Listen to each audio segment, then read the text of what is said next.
Well, as they mentioned, springtime brings the arrival of many things across Georgia: warmer weather, blooming flowers, and a chance to get out in the fields and pick ripe strawberries at least most of the time.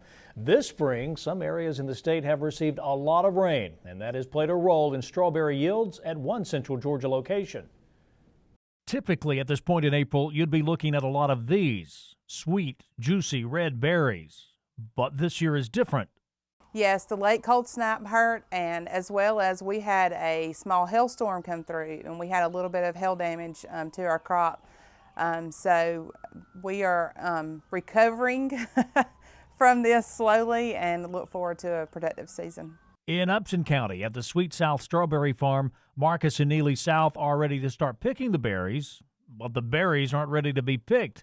That's been due to limited sunshine and a late cold snap that happened in March.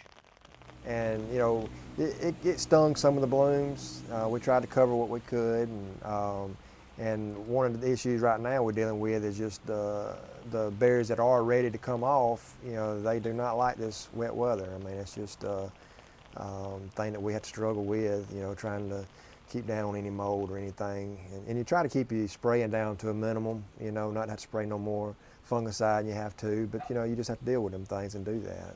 This is the fourth year the roadside market will be active, and Neely said the first 3 years were very valuable learning experiences. It has been wonderful. The first year was definitely a learning curve for us.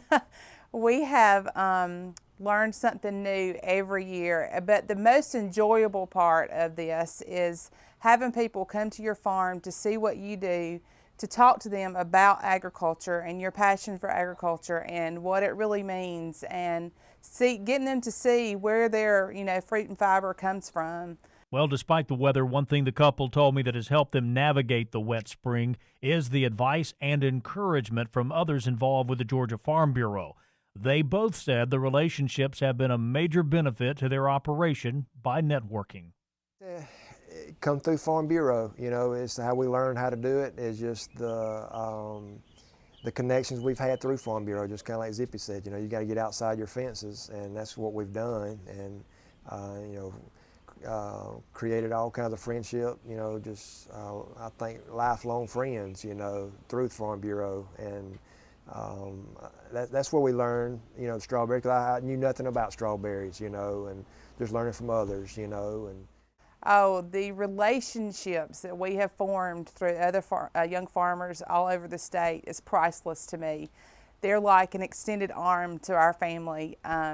Questions that we have, encouragement on a season like this. It's nice to know that others, you know, are facing the same situations that we face day to day, but they also give that encouragement, and we encourage one another. And Farm Bureau has really helped plug us into that.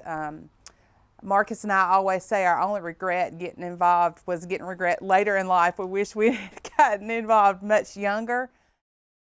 Well, for more information on roadside markets in your area selling strawberries, visit our website. It's www.gfb.org.